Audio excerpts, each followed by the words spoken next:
तो जैसे कि कल हम लोग भ्रांत जी के बारे में हम लोगों ने पढ़ा, उनके व्यक्तित्व के बारे में जाना, और उनकी जो रचना आप लोगों को पढ़नी है इस पाठ्यक्रम में, स्वयं प्रभा खंडकाव्य, स्वयं प्रभा खंडकाव्य के बारे में संक्षेप में जाना। और हम लोगों ने ये जाना कि स्वयं प्रभा खंडकाव्य जो है 9 सर्गों में, 9 भागों में विभक्त है। तो आज के व्याख्यान में हम लोग उन तमाम जो सर्ग हैं, 9 सर्ग जो हैं, जो कि सारे म अक्षर से शुरू होते हैं, उनके बारे में थोड़ी संक्षिप्त जानकारी प्राप्त करेंगे। और ये उसी आलेख का हिस्सा है जो भाई दिनेश माली का है, जिसे मैंने आप लोगों के साथ शेयर किया हुआ है, आप इसको देख पा रहे होंगे। तो प्रथम सर्ग जो है वो मरु है, मरु नाम से है स्वयं प्रभा का प्रथम सर्ग। इस सर्ग को कवि ने तुलसीदास की चौपाई है कि चले सकल बन खोजत सरिता सरगिरि को, राम काज लवलीन मन बिसरा तनकर छो। कि सीता के खोज में सब लोग निकले हुए हैं, और चाहे नदी हो, गुफा हो, हर जगह वो पहाड़ हो, हर जगह वो अपने तन मन की सुध बुध भूल कर माता सीता को खोज रहे हैं। जैसा कि इन्होंने भी लिखा है कि जिसका अर्थ है सब वानर वन नदी तालाब पर्वत और पर्वत की अन्य कंदराओं में खोजते हुए जा रहे हैं। तो कंदराओं से मतलब है गुफाएं, कि दूसरी गुफाओं में वो खोज रहे हैं कि माता सीता कहाँ पे हैं। यह एक प्रकार का नवीन प्रयोग है जो पाठक के भीतर संगीत का आलाप प्रस्तुत करती है, और पढ़ते समय ऐसा लगने लगता है मानो इन्हीं पंक्तियों को आधार बनाकर कवि उद्भ्रांत जी नए उन्मेष से व्याख्या कर रहे हों। जैसा कि उन्होंने खुद स्वीकार किया है कि स्वयं प्रभा की शुरुआत करने के लिए उन्हें कल्पना की उड़ान भरनी पड़ी थी, और ऐसे रेगिस्तान में उतरना पड़ा था जहां पर न तो कोई पेड़ था और न ही पानी, सिवाय प्रमुख सूर्य आग बरसाता हुआ एक अंतहीन सन्नाटा।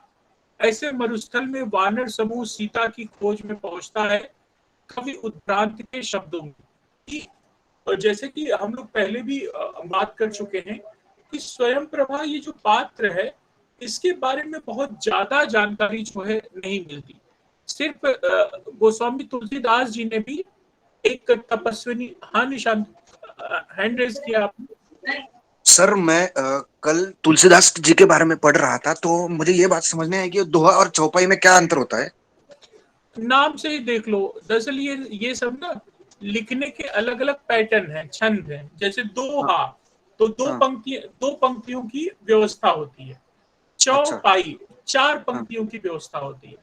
ठीक अच्छा। ठीक ठीक वैसे ही जैसे एक जापानी विधा है, क्या कहते हैं उसको, हाइकू। हाइकू हाँ तीन हाँ लाइनों हाइकू 3 लाइन की है, 5 7 5। वैसे जी। देखो मराठी में एक बहुत पॉपुलर हुआ इधर, दो नोड्या है ना, दो हाँ हाँ, नोड्या। दोनों बढ़िया हो। तो दो नोड्या, कल को 4 लाइन आ जाए, 4 लाइना बोलेंगे, है ना। हाँ हाँ हाँ। तो जी तो सर वो जी। तो वो एक छंद की एक छंद का एक प्रकार है। दोहा 2 पंक्तियों में, चौपाई 4 पंक्तियों में। उसकी मात्राओं की भी गणना अलग से होती है, मतलब उसमें मात्राएं गिनी जाती हैं। जैसे छोटी ई और छोटे ऊ की मात्रा को 1 गिनते हैं, बड़ी ई बड़ी ऊ की मात्रा को 2 गिनते हैं। तो वो मात्राओं की गणना भी उनकी बराबर होनी चाहिए। उससे होता क्या है, जब उसमें संगीतात्मकता आती है या लयात्मकता आती है, तो हाँ उसका उसका स्वर एक जैसा निकलता है, मतलब एक रिदम बना रहता है। जी मतलब सर। वो गायन की शैली में वो चीज इस्तेमाल हो जाती है। और दूसरी चीज थी, व्याकरण निष्ठ था, मतलब छंदों से बंधा हुआ था। ऐसा नहीं कि आपके मन में जो आए आप लिख दो। उसके लिए, उसको लिखने के लिए एक मीटर तय था कि इतने अक्षर होने चाहिए, इतनी मात्रा होनी चाहिए, इतनी लाइन होनी चाहिए। आधुनिक काल आते आते जब तुम्हारे आधुनिक काल के कवि आए, तो उन्होंने इसी का विरोध किया, और उन्होंने मुक्त छंद की बात की कि छंदों से मुक्त कर दो, मतलब ये मीटर नहीं रहेगा, लाइन नहीं रहेगी, हमको जैसे लिखना होगा वैसे लिखना होगा।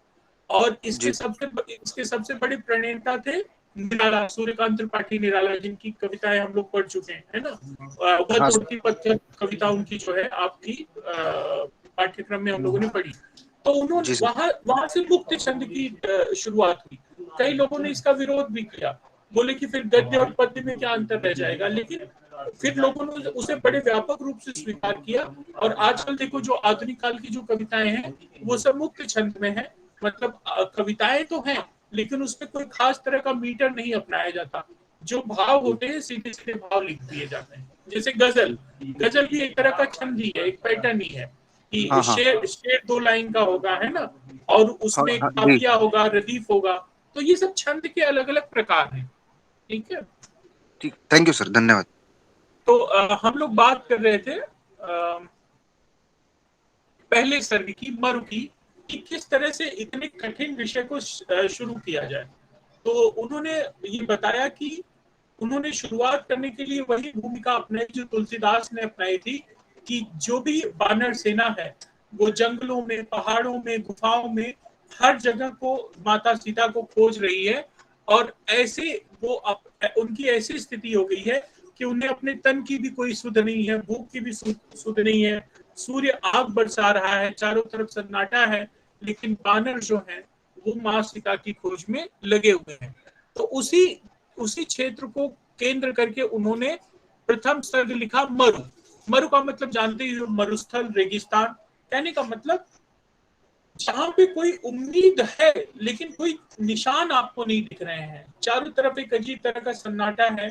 बस आप खोजे जा रहे हो, अपनी लगन में काम करते जा रहे हो, लेकिन आपको अभी तक कोई ऐसी उम्मीद की किरण न मिली हो। खुद इनकी जो पंक्तियां हैं उद्भ्रांत जी की, उन्होंने शुरू इसी तरह किया है।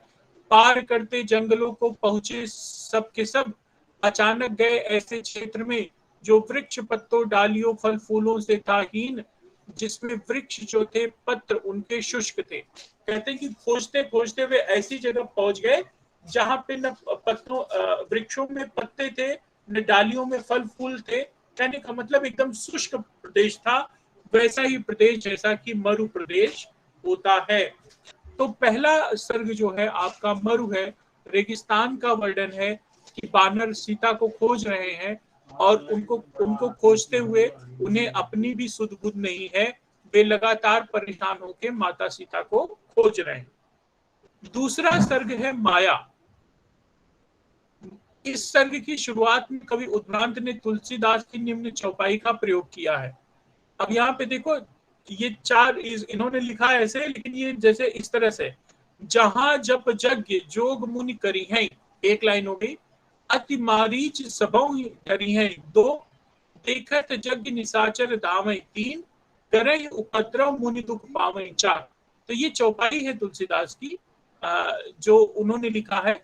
इस सर्ग में भी कवि उद्भ्रांत अपनी कल्पना शक्ति का सहारा लेते हैं कि वह क्षेत्र किस वजह से मरुस्थल में परिवर्तन हुआ होगा। कभी वह क्षेत्र अवश्य हरा भरा रहा होगा, फिर मरुभूमि बनने के पीछे कोई न कोई लौकिक अलौकिक कारण अवश्य रहे होंगे। इसका कारण प्रतिपादन करने के लिए वे ऋषि कुंड की अंतर कथा का अपने काव्य में उल्लेख करते हैं कि असुरों के वहां आगमन से स्वेच्छाचार, वामाचार, मदिरापान तो बढ़ा ही बढ़ा होगा, साथ ही साथ पेड़ पौधों को अनावश्यक रूप से उखाड़ फेंकने के कारण उस क्षेत्र में जल, वायु और ध्वनि प्रदूषण भी होने लगा होगा, और प्रकृति के ने अपना संतुलन खो देने की वजह से तरह तरह की बीमारी फैली होगी, जैसा कि वर्तमान समय में कोरोना जैसी विश्व महामारी। ऐसा ही कुछ हुआ होगा उस समय भी। ऐसे आसुरी और अस्वास्थ्यकर वातावरण में उनके बेटे की मौत हुई होगी। इन्हीं कल्पनाओं को साकार रूप दिया है कवि उद्भ्रांत ने, कि आखिर मरुस्थल कैसे बना। तो इस प्रश्न को उन्होंने खड़ा ही इसीलिए किया ताकि आज के समय की जो समस्या है कि जो पर्यावरण का संतुलन बिगड़ रहा है, जो जल प्रदूषण हो रहा है, जो वायु प्रदूषण हो रहा है, जो ध्वनि प्रदूषण हो रही है, जो लगातार जंगलों की कटाई हो रही है, तो इसका परिणाम क्या होगा। इसका परिणाम यही होगा कि धीरे धीरे हमारे जो जंगल हैं, हमारे जो हरित क्षेत्र है, हमारे जो उपजाऊ क्षेत्र है, वो सब जो है सीमेंट के जंगलों में बदलते जाएंगे, कंक्रीट के जंगलों में बदलते जाएंगे, और धीरे धीरे धरती अपना संतुलन खो देगी। और वह जगह जो हरित है, हरियाली से भरा हुआ है, जहाँ पे जंगल है, पहाड़ है, पर्वत है, नदियां हैं, वो सब खत्म हो जाएंगे, सूख जाएंगे और वो वैसा ही हो जाएगा जैसा कि कोई मरुस्थल हो, कोई मरुस्थल हो, कोई मरु प्रदेश हो, कोई रेगिस्तान हो। तो कहीं न कहीं उस चीज को उन्होंने आज की समस्या से जोड़ने का प्रयास किया है। तो ये भी उनकी खूबी कही जा सकती है कि कथा इतनी पुरानी ले रहे हैं, बात उन्हें स्वयं प्रभा की करनी है, बात उन्हें सीता के खोज की करनी है, लेकिन उसके मूल में जाने से पहले वो कहीं न कहीं आज की समस्याओं को, पर्यावरण की समस्याओं को अपने इस खंड काव्य से जोड़ रहे हैं। और वे कंडू ऋषि की अंतरकथा भी उसमें बताते हैं कि कंडू सुत वह अकेला था, आसुरी वातावरण में इस तरह जो घिर गया अभिमन्यु चक्राकार रण में व्यूह में, बिल्कुल अकेला और निहत था। असुर महारथियों से लैस थे जो तामसी प्रवृत्तियों के तीखे और जहरीले शास्त्रों से।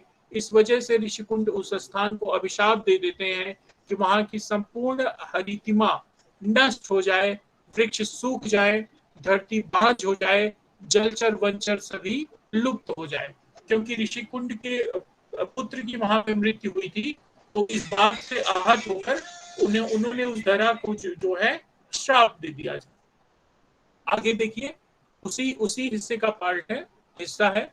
नष्ट जो जाए समूचे क्षेत्र की हरितमा, वृक्ष सूख जाए, धरती बाज हो जावे, लुप्त हो जाए निमिष में यहाँ जलचर वंचर। एक बार ही अगर ये मान भी ले, भले ही ऋषि के अभिशाप से वह जगह नष्ट नहीं हुई होगी, मगर स्वेच्छाचार और पर्यावरण, मतलब जो वहां पे रहने वाले लोग थे, उनकी बात हो रही है कि उनके स्वेच्छाचार और पर्यावरण का जो संतुलन बिगड़ा, उसने जरूर उसे नुकसान पहुंचाया होगा। इस प्रकार कवि पौराणिक पात्रों का प्रयोग करते हुए भी आधुनिक विश्व की समस्याओं को सामने रखना नहीं भूलते। सत्य भी है, कवि की अस्थियों में वाल्मीकि और तुलसीदास की अस्थि मज्जा है, जो उन्हें पौराणिक खोजने के लिए विवश करती है। मगर महात्मा गांधी, रविन्द्रनाथ टैगोर, हरिवंश राय बच्चन, सूर्यकांत त्रिपाठी निराला आदि के भी रक्तकण हैं, जो उनके लिए आधुनिकता का मार्ग प्रशस्त करते हैं। इस तरह कवि का जीवन पौराणिक और आधुनिक दोनों के मध्य के बीच का दोलन है। पौराणिकता को आधार बनाकर आधुनिक विपत्तियों को सामने लाने का भी प्रयास इस कवि ने किया है। भविष्य की पीढ़ियों के लिए संरक्षण का संदेश भी दिया है इस दूसरे सर्ग से। कि एक तरफ तो वो ऐसे पात्रों की कंठु ऋषि की कथा ले रहे हैं, उनके पुत्र के मृत्यु की कथा ले रहे हैं, राक्षसों द्वारा किसी क्षेत्र का किस तरह से विनाश किया गया उसकी बात कर रहे हैं। लेकिन इन तमाम बातों के मूल में समस्या क्या है? समस्या है किसी हरित क्षेत्र का मरुस्थल में बदल जाना, रेगिस्तान में बदल जाना। तो ये आज की समस्या है। लगातार हम लोग देख रहे हैं कि हम जिस तरह जंगलों की कटाई कर रहे हैं, जिस तरह प्रकृति के मामलों में हस्तक्षेप कर रहे हैं, ये दिन ब दिन ऐसा होता जाएगा कि हमारे हरित क्षेत्र कम होते जाएंगे। आधुनिक सुख सुविधा के लिए हम हरित क्षेत्रों का विनाश करते जाएंगे और ये विनाश एक दिन मनुष्यता के ही विनाश का कारण बनेगा। इसलिए हमको हमेशा सजग रहना होगा और अपनी धरती को बचाने के लिए, यहाँ की संपदा को बचाने के लिए हमको अपने पेड़ पौधे, नदियों, तालाब, झरनों, इन सब की रक्षा करनी होगी। नहीं तो आने वाला समय हमारी पीढ़ियों के लिए बहुत घातक होगा। तो पहले सर्ग में मरु, दूसरे में उसके कारण, और तीसरे में वो मुमुक्ष की बात करते हैं। तीसरा सर्ग है मुमुक्ष। अच्छा देखो, आधार सबको का उन्होंने रामचरितमानस से लिया है अभी तक। रामचरितमानस में अनाम तपस्विनी, वही जिसका नाम उन्होंने नहीं लिया है, जिसे उपरांत दूसरे रामायणों के आधार पर स्वयं प्रभा नाम से परिचित करवाते हैं, कि कहानी इस सर्ग से शुरू होती।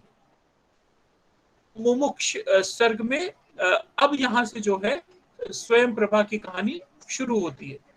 लाग, ये जो चौपाई है ये उन्हीं की है, तुलसीदास की। लाग तृषा अतिशय अकुलाने, मिलय न जल घन गहन भुलाने, मन हनुमान कीन अनुमाना, मरण चहत सब बिनु जल पाना। इतने में ही सबको अत्यंत प्यास लगी, जिससे सब अत्यंत ही व्याकुल हो गए, किंतु जल कहीं नहीं मिला। घने जंगल में सब भुला गए। हनुमान जी ने मन में अनुमान किया कि जल पिए मरना शायद कोई नहीं चाहता होगा, इसलिए सबको जल्द से जल्द जल मिलना चाहिए, जल की आवश्यकता सभी को है। तो ये रामायण का वर्णन है, रामचरितमानस का वर्णन है। इसी आधार पे उद्भ्रांत जी अपने स्वयं प्रभा में लिखते हैं, अब वो आधुनिक भाषा में लिख रहे हैं, खड़ी बोली हिंदी में लिख रहे हैं।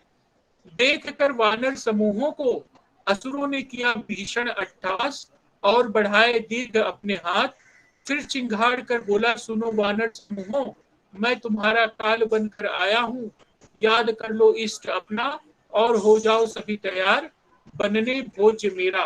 तो उस मरुस्थल का राक्षस कौन था जो इस तरह से वानरों से बात कर रहा है? कवि ने उसकी कल्पना क्यों की? क्या यह कुंड ऋषि का पुत्र जिसकी असामयिक मृत्यु हुई थी, या प्रेत या ब्रह्म राक्षस है? कौन है?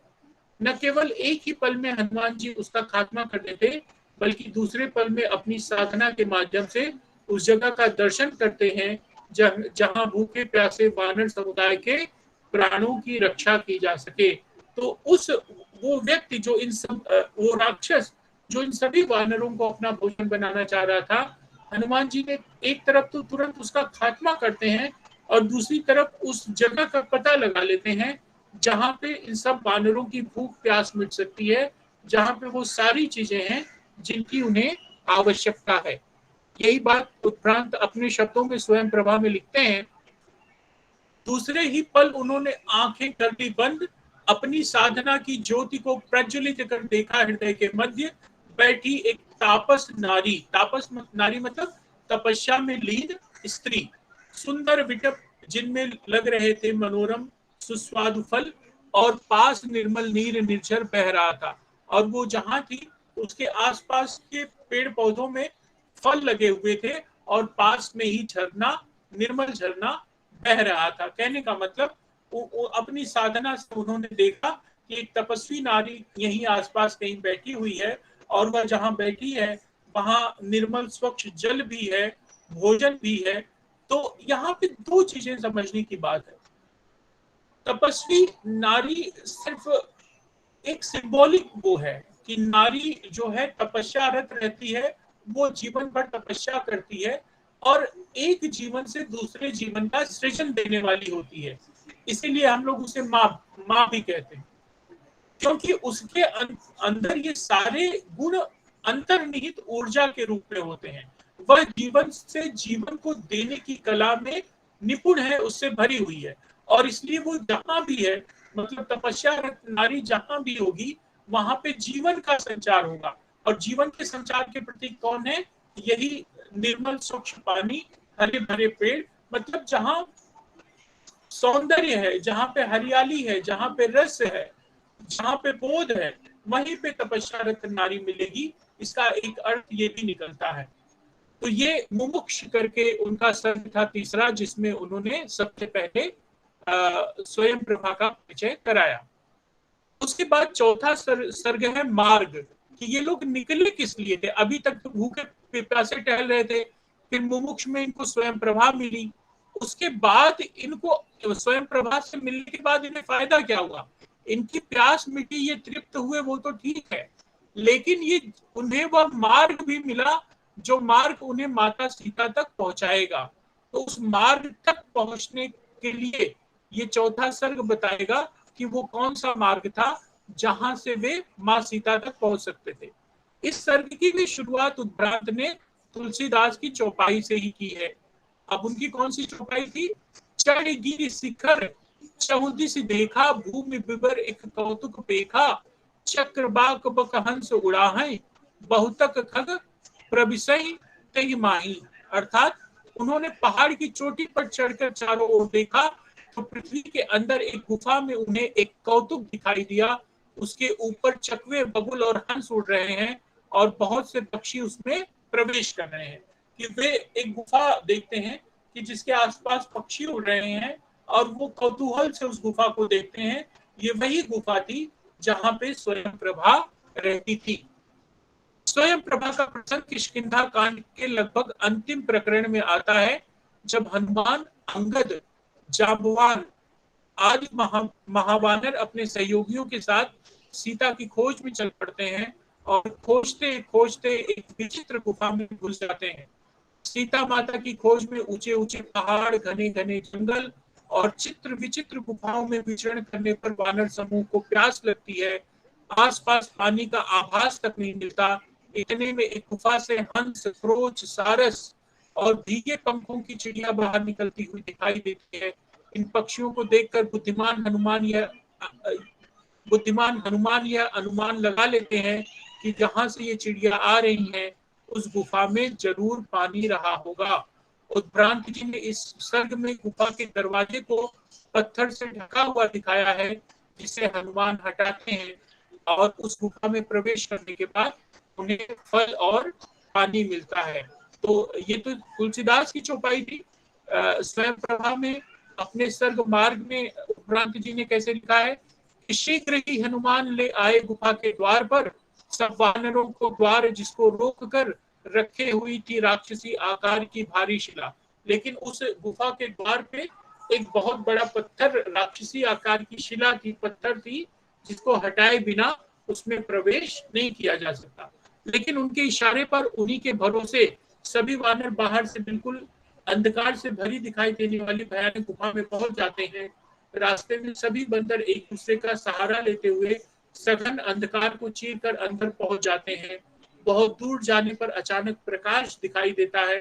उनको लगता है कि कैसी दैवी प्रेरणा ने उनको इस रमणीय स्थल तक पहुंचाया है, जहां सुनहले रंग के पेड़, मीठा पानी और अच्छे अच्छे फल दिखाई देते हैं। वे सोचने लगते हैं कि इतना सुंदर वन यहाँ कैसे छिपा पड़ा है और यह किसने लगाया होगा, क्योंकि वो रहस्य से भरपूर है। उस तपस्विनी नारी की के ताप से, उसके तप के प्रताप से उस मरुस्थल में भी इस तरह की चीजों की व्यवस्था हो गई थी, जिससे उनकी प्यास मिट सके और वो लोग वहां पे आराम कर सके। ये मार्ग जो है आपका चौथा सर्ग था।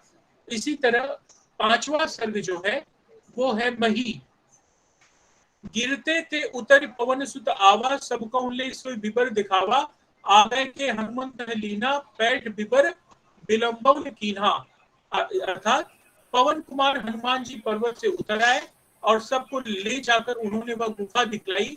सबने हनुमान जी को आगे कर दिया और वे गुफा में घुस गए, देर नहीं की। ये चौपाई भी उन्होंने तुलसीदास के रामचरितमानस से ही लिया है। इस वर्ग में वानर सेना भयानक अंधेरी गुफा के अंदर प्रवेश करते हैं और एक दूसरे का हाथ पकड़कर शीघ्र ही वानरों का दल खुले आकाश में पहुंच जाता है। वहां कंद मूल, फल फूल, झरने, जलाशय देखकर वे चकित हो जाते हैं। यहाँ मेरी समझ में नहीं आता कि उन्होंने गुफा के भीतर की नगरी को खुले आकाश के नीचे कैसे बता दिया। या तो शायद गुफा लंबी रही होगी सुरंग की तरह, उसके दूसरे किनारे पर यह अद्भुत नगरी बसी होगी। कई विद्वानों का मानना है कि गुफा के भीतर ही यह नगरी बनी हुई थी। सोचने की बात यह है कि कवि ने यहाँ वैज्ञानिक दृष्टिकोण का आधार लिया है। जीव जंतु, झरने, जलाशय, पेड़ पौधों के जीवन के लिए ताजी हवा, सूरज का प्रकाश, ताजे जल की आवश्यकता होती है। इसलिए गुफा के अंदर यह नगरी न होकर सुरंग की दूसरी तरफ ही बनी हुई होगी। यह तथ्य यथार्थ लगता है। इस तरह कवि उद्भ्रांत किसी चमत्कार का सहारा न लेकर अपनी कृति में सहज बुद्धि, तार्किक क्षमता और वैज्ञानिक दृष्टि को भी पूरी तरह महत्व देते हैं।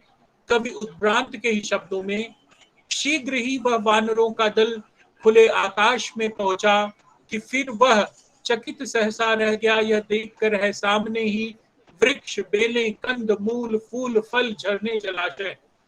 कि यहाँ पे इन्होंने एक बात उठाई है कि वे सुरंग में घुस रहे हैं, लेकिन सुरंग में घुसने के बाद वे ऐसी जगह पहुंचते हैं जो पूरी तरह से खुला आकाश है, एक पूरा नया नगर ही है, जहाँ पे झरने हैं, तालाब है, फल है, फूल है, पक्षी कलरव कर रहे हैं। तो ऐसी जगह किसी गुफा के अंदर नहीं हो सकती, बल्कि गुफा के बाहर ही हो सकती है। लेकिन यहाँ पे वैज्ञानिकता की उतनी आवश्यकता मुझे नहीं लगती, क्योंकि यहाँ पे उस तपस्विनी के तप का प्रभाव दिखाना है।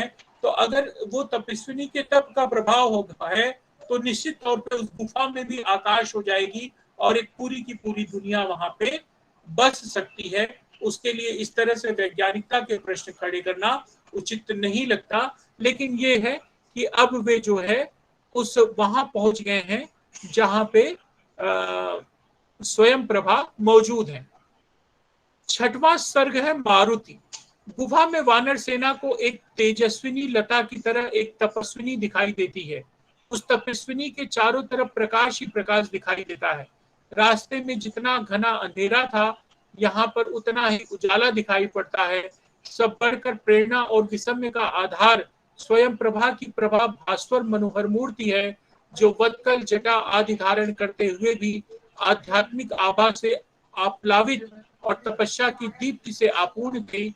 कवि उद्भ्रांत स्वयं प्रभा का वर्णन करते हुए कहते हैं कि और जिस पर सुशोभित थी दीप्त मुख और श्वेत कशी प्रभा अपनी ही बिखरे दूर तक आंखें निमिलित ध्यानरत और तपस्यालीन तापस नारी आश्रम में वहां पे जो तपस्या में लीन जो नारी है, उसके चेहरे पे दीप्ति है, एक तरह का तेज है, और ये उसकी तपस्या और उसके तेज का ही प्रभाव है कि वह उस गुफा के अंदर भी ऐसी जगह बनी हुई है। स्वयं प्रभा के पास जाकर अपने कौतूहल का समाधान करने की इच्छा से हनुमान जी जो है समाधान करने की क्षमता, योग्यता और अर्हता केवल हनुमान में थी। इसलिए वो आगे बढ़कर तपस्विनी से सविनय प्रश्न करते हैं। हनुमान पहले अपनी और अपने साथियों की स्थिति का निवेदन करते हुए सारी राम कहानी सुनाते हैं और बताते हैं कि इसी राम काज के सिलसिले में अपनी प्यास बुझाने के लिए वे इस गुफा में पहुंच गए और अब उनकी प्यास केवल भौतिक नहीं है बल्कि आध्यात्मिक बन गई है। इस रहस्यमय गुहा के बारे में जानने की उनके मन में सहज जिज्ञासा है। स्वयं प्रभा संसार भर की करुणा से परिपूर्ण मंजुल स्वर में उनका स्वागत करती है और पहले उनको अपनी भौतिक पिपासा को शांत करने के लिए वहां उपलब्ध प्रचुर खाद्य सामग्री का यथेष्ट उपयोग करने के लिए कहती है। उसके बाद वह अपने आश्रम की सारी गाथा सुनाती है।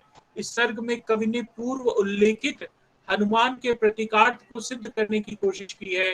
हनुमान जी की तार्किक बुद्धि, समझदारी, व्यवहार कुशलता, शालीनता और विनीत भाव को उजागर करने में कवि ने कोई कमी नहीं छोड़ी है। चूंकि सर्ग को कवि ने मारुति को ही समर्पित किया है, तो उनके व्यक्तिगत गुणों के साथ साथ आध्यात्मिक पराकाष्ठा को भी मुखरित किया है। ऐसा ही उदाहरण कवि उद्भ्रांत जी के शब्दों में। कहने का मतलब ये सर्ग मारुति मतलब हनुमान जी के बारे में है कि वहां पहुंचने के बाद वे बड़ी कुशलता से, बड़े विनय के साथ स्वयं प्रभा से बात करते हैं, उन्हें अपनी व्यथा कथा बताते हैं और जानना चाहते हैं कि वे कौन है और यहाँ कैसे रह रही हैं। इस पर स्वयं प्रभा उनसे पहले भोजन पानी ग्रहण करने के लिए कहती हैं और उसके बाद अपने बारे में बताती हैं। हनुमान जिस तरह से स्वयं प्रभा से बात करते हैं वो इनके शब्दों में, उद्भ्रांत जी के शब्दों में, देवी ले स्वीकार अभिवादन हमारा, आ गए हैं बिना आज्ञा आश्रम में आपके, हम सभी वानर किंतु मां हैं आप, इसके लिए हमको दें क्षमा और करें कृत्य कर स्वीकार अभिवादन हमारा। तपस्विनी के चरित्र के साथ भी पूरी तरह कवि ने न्याय किया है। दिव्य दृष्टि और योग साधना के कारण पहले से ही उन्हें इस घटनावली की पूरी जानकारी थी। तभी तो हनुमान उन्हें कहते हैं, लगता है आप दिव्य दृष्टा हैं, समझ गई हैं सब कुछ, इसलिए हमको यह आपने आदेश दिया क्षुधा पूर्ति कर ले। हम पहले ही कहते हैं कि हे माँ, आप तो तपस्विनी हैं और आप मेरे बताने से पहले ही हमारी यथास्थिति को अच्छी तरह से समझ रही हैं। शायद इसीलिए आपने पहले हमसे कहा कि हम अपनी क्षुधा पूर्ति कर लें। कहने का मतलब पहले हम अपना पेट भर लें, उसके बाद फिर आप बात करेंगी। तो ये था मारुति सर्ग, जिसमें हनुमान जी की कुशलता का वर्णन है। अगला सर्ग जो है वो है माँ, सप्तम सर्ग है माँ। स्वयं प्रभा के इस सर्ग को कवि उद्भ्रांत ने तुलसीदास जी की निम्न चौपाई से प्रारंभ किया है कि दीख जाए उपवन बरसर विकसित बहुकुंज, मंदिर एक रुचिर तरह बैठी नारी तपकुंज। अंदर जाके उन्होंने एक उत्तम उपवन और तालाब देखा जिसमें बहुत से कमल खिले हुए हैं। वहीं एक सुंदर मंदिर है जिसमें एक तपोमूर्ति स्त्री बैठी है।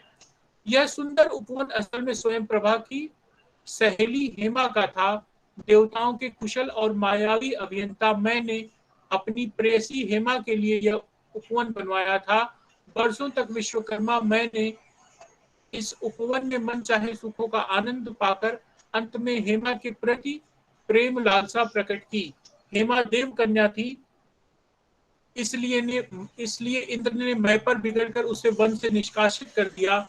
उसके बाद ब्रह्मा ने उस वन की देखभाल का दायित्व हेमा को सौंपा, जो सभी ललित कलाओं में निष्णांत थी। हेमा के बाद यह भार स्वयं प्रभा ने अपने ऊपर ले लिया और अपनी तपस्या, साधना और निष्ठा के बल पर उपवन की परम रमणीय रूप प्रदान किया। इसी सुंदर वन को वाल्मीकि महत्वन, उत्तम वन, कांचन वन, दुर्गम वन आदि विशेषणों से अभिवर्णित करते हैं। बाहर की गुहा को श्रीमद्बिल कहा गया है। इस बिल की सृष्टि को समझने के लिए श्रीमत शब्द को अभिधा, लक्षणा और व्यंजना तीनों रूपों में आत्मसात करना आवश्यक होता है। यह सारा वर्णन हनुमान जी जैसे मेधावी ही पूर्ण रूप से हृदय सात कर सकते थे। स्वयं प्रभा ने जितनी आत्मनिर्भरता है उससे अधिक आत्म संयम है। वह अपने तपोवन का सारा इतिहास जिज्ञासी हनुमान को बताती हैं और अतिथियों का यथेष्ट आदर सत्कार करती हैं और उसके बाद ही उनके आगमन का कारण पूछती हैं। उस समय भी वह केवल इतना ही कहती हैं कि अगर वह कहने लायक हो और कहने में उनको कोई आपत्ति न हो तभी कहें। मतलब ये कहते हैं कि अगर आप उचित समझे तो बताएं, ऐसा नहीं कि गले पे चाकू रख के पूछ रहे हैं। कह रहे हैं कि अगर आप उचित समझे तो बताएं। यदि चैतन्यमा श्राव्यम श्रोति तुच्छिम ता कथाम, इस पर हनुमान सारी राम कथा संक्षेप में सुनाते हैं। यहाँ वह अपने दिव्य दृष्टा होने का प्रमाण देती हैं। जब हनुमान उन्हें अपने आने की योजना के बारे में विस्तार से बताते हैं, वह कहती है, हे पवन सुत, आप ज्ञानी है परम, जिसे भांति सम्मोहित किया है आपने मुझको सुनाकर कथा रघुवीर राम की, वह विलक्षण है कथा तो मैं जानती प्रारंभ से थी, किस जगह तक आ चुकी है कथा वह यह भी पता था मुझे, और बातों बातों में अपना परिचय भी बताती है। मैं एक ऋषि कन्या, मेरु सावरणी की जाया, मरुत है नाम मेरा प्रभा, बचपन से मुझे अनुरक्त थी श्री विष्णु में, और उनकी भक्ति के प्रकाश से मैं जगमगाती थी सदा। और उन्होंने यहाँ पे अपना परिचय दिया हनुमान को। वह कहती है किस तरह अपनी सखी हेमा के मैं द्वारा रचित यह स्वर्ण नगरी, उपवन और आश्रम उसे प्राप्त होते हैं। इतना ही नहीं, अपनी दिव्य दृष्टि से माता सीता की अवस्था के बारे में भी वो बताती है कि आप हे हनुमान सक्षम है, शीघ्र ही जान जाएंगे कहाँ है मातु सीता, किंतु इतना बता दूं मैं, बंदनी वे दशानन की, दे रहा मूड उनको कष्ट भारी, और पटरानी बनाना चाहता है उन्हें अपनी। कहते हैं कि आप तो जान ही जाएंगे, लेकिन मैं आपको इतना बता देती हूँ कि माता सीता इस समय दशानन अर्थात रावण की बंदनी है, और वह मूर्ख उन्हें अपनी पटरानी अर्थात अपनी पत्नी बनाना चाहता है। यह तभी संभव है जब वह महाभारत के संजय की तरह अपनी दृष्टि से उन्हें देखने में सक्षम हो। इससे ये प्रमाणित होता है कि वो दिव्य दृष्टा थी और वो जानती थी कि माता सीता कहाँ है। रामायण की इतनी बड़ी महिला पात्र अगर अवहेलित रह जाए तो बहुत कुछ छूटा हुआ प्रतीत होने लगता है। अगर स्वयं प्रभा हनुमान की मदद नहीं करती तो क्या हनुमान सीता जी को खोजने में सफल हो पाते? यहाँ पे क्वेश्चन मार्क है, शायद नहीं। तपस्विनी स्वयं प्रभा की मदद ही रामचरितमानस के सुंदर कांड, लंका कांड और उत्तर कांड का आधार बनी है। स्वयं प्रभा की यह सहायता रामचरितमानस की छद्मावस्था का प्रमुख आधार है। हनुमान बलवान होते हुए भी इतनी छोटी सी बात के लिए एक अबला की मदद मांगने में संकोच तो कर रहे थे, लेकिन कोई दूसरा उपाय उनके सामने नहीं था। और खुद वे कहती भी हैं, स्वयं प्रभा कहती भी हैं, तो मैं करूंगी मदद अपने योग बल से, एक ही क्षण में समूचे वानरी दल को निकालूंगी यहाँ से, उस जगह पर जहां से तुमको लगेगा पता बिल्कुल ठीक, माता जानकी कहाँ। उसके बाद अपने योग बल से पहुंचकर किष्किंधा नगरी शस्य मूलक पर्वत पर करूंगी राम के दर्शन, कि जिसके वास्ते मैं युगों से हूँ साधना करती रही। कहते हैं कि मैं अब आप लोगों को वहां पहुंचा दूंगी जहां से आप लोग वहां पहुंच पाओगे जहां से आप माता सीता तक पहुंचने का रास्ता देख पाओगे। और उसके बाद मैं यहाँ से निकलकर सीधे भगवान राम के दर्शन करूंगी, जिनके दर्शन के लिए मैं वर्षों से तरस रही हूँ। इस तरह ये 7वां सर्ग जो है पूरा होता है। अभी 2 सर्ग और बाकी हैं। एक अष्टम सर्ग है, मतलब 8वां सर्ग है महोदधि, और एक 9वां सर्ग है 8वां सर्ग, और 9वां सर्ग है महकाश। इनके बारे में हम चर्चा कर लेंगे। और उसके बाद स्वयं प्रभा का रामचरितमानस के अलावा कौन कौन से अन्य रामायणों में वर्णन है उसके बारे में भी थोड़ी चर्चा कर लेंगे। तो कल जो है हम इसको पूरा कर लेंगे। तो स्वयं प्रभा को पूरी तरह से सर्गों के हिसाब से कि कौन कौन से सर्गों में क्या क्या चीजें हैं उसके माध्यम से भी हम लोग समझने में प्रयास में सफल हो जाएंगे। तो एक तरह से हमने कवि के बारे में, स्वयं प्रभा के बारे में, उनके तमाम सर्गों के बारे में आप लोगों की जानकारी साझा करने का कार्य पूरा कर लेंगे। इसके साथ ही अगर आप लोग ब्लॉग पे देखोगे तो मैंने क्या किया, जिस तरह से पूरी की पूरी किताब पीडीएफ रूप में आप लोगों को मैंने शेयर की थी, उसी को मैंने इमेज फॉर्म में कन्वर्ट करके पूरी की पूरी ब्लॉग पे किताब भी डाल दी है कि अगर आप पढ़ना चाहें तो यहाँ से आप इन चित्रों के माध्यम से, यहाँ से शुरू होता है देखो स्वयं प्रभा, और यहाँ से लेके जितने सर्ग हैं पूरे के पूरे 9 सर्ग, वो पूरी किताब मैंने यहाँ पे डाल दी है इमेज फॉर्म में भी। आप चाहें तो यहाँ पे भी वो सारी चीजें पढ़ सकते हैं। इसमें से किसी भी इमेज को क्लिक करेंगे तो वो बड़ा हो जाएगा और आप आसानी से उसको पढ़ पाएंगे।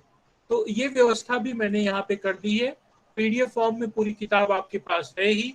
तो एक बार किताब की भाषा सरल है, सहज है, खड़ी बोली हिंदी में है, तो आपको कोई उसमें दिक्कत नहीं आएगी। आप एक बार पूरी की पूरी किताब पढ़ जाइएगा। पूरी कथा आपको बता दिया गया है, कौन कौन से सर्ग हैं बता दिया गया है, उसका महत्व बता दिया गया है, कवि के बारे में बता दिया गया है, उसके नोट्स दे दिए गए हैं। और ये सारे वीडियो, व्याख्यान के वीडियो यूट्यूब चैनल पे अपलोड कर दिए। देखिए जैसे स्वयं प्रभा खंड काव्य के बारे में जो लेक्चर था वो यहाँ पे है, उद्भ्रांत कवि के बारे में जो है वो यहाँ पे है। आज का ये जो व्याख्यान हो जा रहा है कि स्वयं प्रभा के सर्ग, इस नाम से ये वीडियो भी यहाँ पे उपलब्ध कर देंगे। तो आपको ऑडियो फॉर्म में, पीडीएफ फॉर्म में, इमेज फॉर्म में, लेक्चर फॉर्म में जितनी भी संभावनाएं हो सकती थी आप तक नोट्स और स्टडी मटेरियल पहुंचाने की, वो सब मैं कर रहा हूँ। तो आप लोग एक बार उसे पढ़िएगा। कल एक लेक्चर और हम लोग स्वयं प्रभा पे लेंगे, 8वां 9वां सर्ग और अन्य रामायणों में इसकी चर्चा को लेके। और उसके बाद जो आपका पेपर 3 है हम लोग उसको शुरू कर देंगे। पेपर 2 पूरा हो जाएगा। आप स्वयं प्रभा खंड काव्य एक बार तो पूरा पढ़ ही जाइएगा। उससे उसमें अगर आपको ऐसा लगे कि कुछ चीजें नहीं समझ में आ रही हैं तो आप मुझसे पूछ सकते हैं। और जो पहले के लेक्चर नहीं सुन पाए हैं उनके लिए ये लेक्चर यहाँ पे उपलब्ध है, तो यहाँ से भी वो देख सकते हैं। और जो नोट्स हैं वो नोट्स भी यहाँ पे आगे देखिए डाले हुए हैं। जैसे ये किताबों के पूरे नोट्स हैं, पूरी की पूरी किताब जो है इमेज फॉर्म में मैंने यहाँ पे उपलब्ध करा दी है। इसके बाद उद्भ्रांत जी के बारे में जो जानकारी थी वो यहाँ पे डाल दी है। इसके बाद स्वयं प्रभा के बारे में जो दिनेश कुमार माली जी ने विस्तार से लिखा हुआ था वो यहाँ पे डाल दिया है, और यहीं पे सर्गों की चर्चा भी है। तो कहने का मतलब आपको कोई नोट्स की परेशानी नहीं होगी। लेकिन उसके बावजूद कोई दिक्कत होती है तो आप बताइए, मैं जरूर आप लोगों के साथ साझा करूंगा। तो कल हम लोग एक बार फिर इसी चीज को कंटिन्यू करेंगे, स्वयं प्रभा के सर्ग 8 और 9 को। और उसके बाद अगले लेक्चर से हम लोग पेपर 3 पे कंसंट्रेट करेंगे और पेपर 3 का अध्ययन शुरू करेंगे। ठीक है, ठीक है सर। तो आज का व्याख्यान हम लोग यहीं पे खत्म कर दें। कल हम लोग जो है सर्ग 8 और 9 और बाकी रामायणों में किस तरह से स्वयं प्रभा की चर्चा है उसके बारे में कल का व्याख्यान करके इसको खत्म करेंगे। ठीक है, कल मिलते हैं हम लोग। ठीक है सर।